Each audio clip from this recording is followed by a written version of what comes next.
मुअज़्ज़िज़ नाज़रीन ग्रामी, बनी इसराइल ने अल्लाह की किताब तौरात में तारीफ करते हुए हजरत इसहाक अलैहिस्सलाम को ज़बीउल्लाह करार दिया। तौरात में यूं था कि अल्लाह ताला ने हजरत इब्राहीम अलैहिस्सलाम को अपने इकलौते बेटे को ज़िबा करने का हुक्म दिया। इसराइलियों ने इसमें तहरीफ करके यूं कर दिया, अल्लाह ने हजरत इब्राहीम अलैहिस्सलाम को अपने पहले बेटे इसहाक अलैहिस्सलाम को ज़िबा करने का हुक्म दिया। यहाँ लफ्ज इसहाक उनकी तरफ से तौरात में इजाफा है और ये सरासर झूठ, बहतान और गुमराही है, जिसकी वजह बनी इसराइल का अहले अरब से हसद है। अल्लाह ताला ने जिस वक्त ज़िबा का हुक्म फरमाया उस वक्त हजरत इस्माईल अलैहिस्सलाम ही इकलौते बेटे थे। बनी इसराइल अहले अरब से इसलिए हसद करते हैं कि अहले अरब हजरत इस्माईल अलैहिस्सलाम की नस्ल से हैं और उनमें सबसे अफजल, अजीमुल मर्तबत अल्लाह के आखिरी पैगंबर हजरत मोहम्मद मुस्तफा सल्लल्लाहु अलैहि वसल्लम भी हैं। बनी इसराइल की शदीद ख्वाहिश है कि वो अजीम और जलीलुल कदर शर्फ व मर्तबा जो मुसलमानों को मिला है उसे गलत करार देकर खुद से मंसूब कर लें, और अपने इसी मजमूम और झूठे मंसूबे की खातिर उन्होंने अल्लाह की किताब तौरात में भी तब्दीली कर डाली।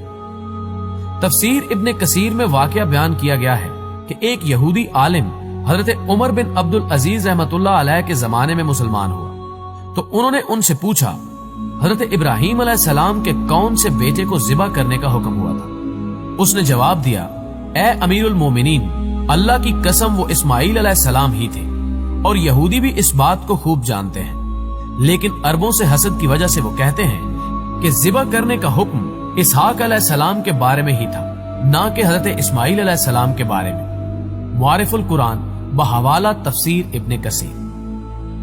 दोस्तों, यहूद नसारा के बारे में अल्लाह ताला ने कुरान पाक में इरशाद फरमा दिया है कि वो कभी भी मुसलमानों के दोस्त नहीं हो सकते। सूरा अल मायदा की आयत नंबर 51 में इरशाद बारी ताला है, ए ईमान वालो, तुम यहूद नसारा को दोस्त न बनाओ, ये तो आपस में ही एक दूसरे के दोस्त हैं। तुम में से जो भी इनमें से किसी से दोस्ती करे वो बेशक उन ही में से है। अल्लाह ताला जालिमों को हरगिज राह रास्त नहीं दिखाता। इन आयात की शान नजूल के बारे में बयान किया जाता है कि हजरत अबादा बिन सामत अंसारी रजी अल्लाह ताला अन्हो और रईसुल मुनाफिकीन अब्दुल्ला बिन उबई दोनों ही अहद जिहालत से यहूद के हलीफ चले आ रहे थे। जब बदर में मुसलमानों को फतह हासिल हुई तो अब्दुल्ला बिन उबई ने भी इस्लाम का इजहार किया। उधर बनु कीनका के यहूदियों ने थोड़े ही दिनों बाद फितना बर्पा किया और वो कस लिए गए, जिस पर हजरत अबादा रजी अल्लाह ताला अन्हो ने तो अपने यहूदी हलीफों से ऐलान बरात कर दिया, लेकिन अब्दुल्ला बिन उबई ने इसके बरक्स यहूदियों को बचाने की हर मुमकिन कोशिश की, जिस पर अल्लाह ताला ने ये आयत नाजिल फरमाई। इसी तरह सूरह बकरा की आयत नंबर 120 में इरशाद रबानी है, यहूदी और नसारा तुमसे हरगिज राजी ना होंगे जब तक तुम उनके तरीके पर न चलने लगो।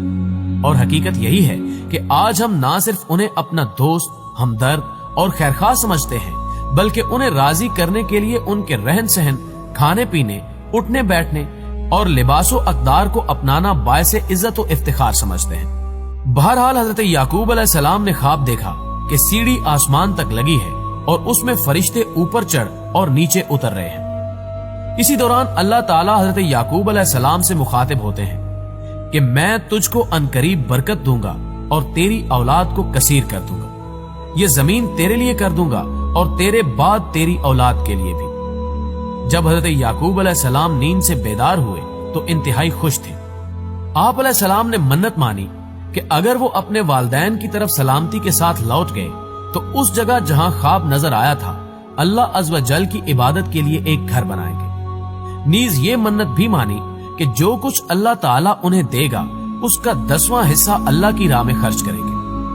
हजरत याकूब अलैहिस्सलाम ने उस पत्थर को तेल लगाया जिस पर सर रखकर सोए थे, ताकि वापसी में उसके जरिए जगह की निशानदेही हो सके।